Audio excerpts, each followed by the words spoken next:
వీటినన్నిటిని ఇందాక మన డాక్టర్ గారు చెప్పినట్టు ఈజీ ఆల్టర్నేటివ్ లాగా డ్రగ్స్ అనేది తీసుకొస్తున్నారు. ఈ డ్రగ్స్ అనేది ఒకసారి గుర్తుపెట్టుకోండి, డ్రగ్స్ ఎందుకు యువతని ఎందుకు టార్గెట్ చేస్తున్నారు? డ్రగ్స్ అమ్మేవాడు ఏం పెద్దవాళ్ళని ముసలిని టార్గెట్ చేయొచ్చు కదా. ఎక్కడైనా చూస్తున్నాం ఆ పెద్దవాళ్ళని ముసలిని టార్గెట్ చేస్తున్నట్టు. డ్రగ్స్ ఎప్పుడు పిల్లల్ని, స్కూల్ గోయింగ్ చిల్డ్రన్ కానీ కాలేజ్ గోయింగ్ చిల్డ్రన్ కానీ టార్గెట్ చేస్తున్నారు.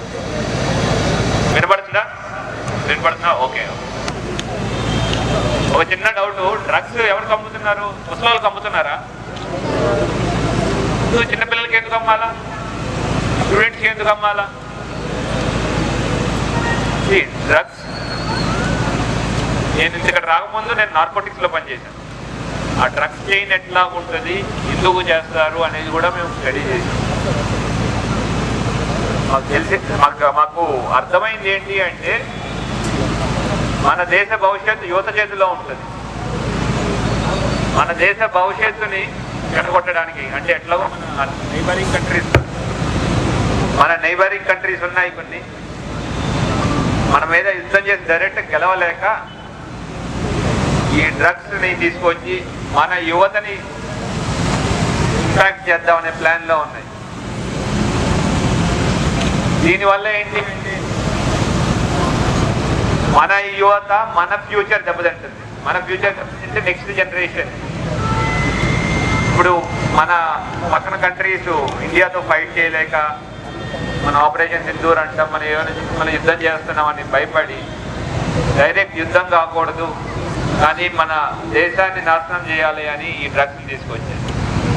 అటువంటి వాళ్ళకి మనం అడ్డంగా నిలబడి మనం గెలవాలి అంటే మీ యువత యొక్క సహకారం చాలా ఇంపార్టెంట్.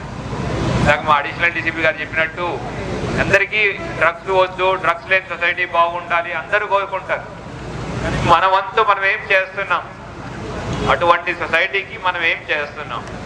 ఒకవేళ మనకి ఇన్ఫర్మేషన్ వచ్చింటే, లేదా మీకు అనుమానం ఉన్నా మీకు ఒక నెంబర్ ఉంటుంది 1908 చెప్తే, లేదంటే డైల్ 100 చేసిన మీకు ఇన్ఫర్మేషన్, ఎటువంటి ఇన్ఫర్మేషన్ ఉన్నా ఆ విక్టిమ్స్ ఎవరైనా ఉన్నారో, డ్రగ్స్ కన్జ్యూమ్ చేసే వాళ్ళని మేము విక్టిమ్సే అంటాం, వాళ్ళని తీసుకెళ్ళి డి అడిక్షన్ సెంటర్ ద్వారా పంపి వాళ్ళకి ఈ డ్రగ్స్ యొక్క అడిక్షన్ నుంచి బయటికి తీసుకొచ్చే ఏర్పాట్లు చేస్తాం. అట్లానే ఎవరైతే సప్లై చేస్తున్నారో వాళ్ళని పట్టుకోవడం మన ఏం. మన దేశాన్ని, మన రాష్ట్రాన్ని, మన ఊరిని డ్రగ్స్ ఫ్రీ ప్లేస్గా చేయాలి అంటే ఒక పోలీస్ వల్ల ఒకటే మాత్రం కాదు. ఇలాంటి ఎందరో విద్యార్థులు, తర్వాత మీడియా మిత్రులు, నగర పౌరులు అందరూ కలిస్తేనే మనం డ్రగ్స్ నుంచి దూరం చేయగలుగుతాం మన సొసైటీ. అండ్ దాకా చూసుంటారు డిఫరెంట్ స్కిట్స్, దాంట్లో డ్రగ్స్ తీసుకుంటే హై వస్తుంది, అది వస్తుంది, ఇది వస్తుంది, బట్ మొత్తం జీవితాన్ని నాశనం చేస్తాయి. ఎంతో మంది వాళ్ళ జీవితాన్ని పోగొట్టుకున్నారు. తర్వాత ఇప్పటికీ కొంతమంది జైల్లో మగ్గుతున్నారు ఈ డ్రగ్స్ యొక్క బారిన పడి.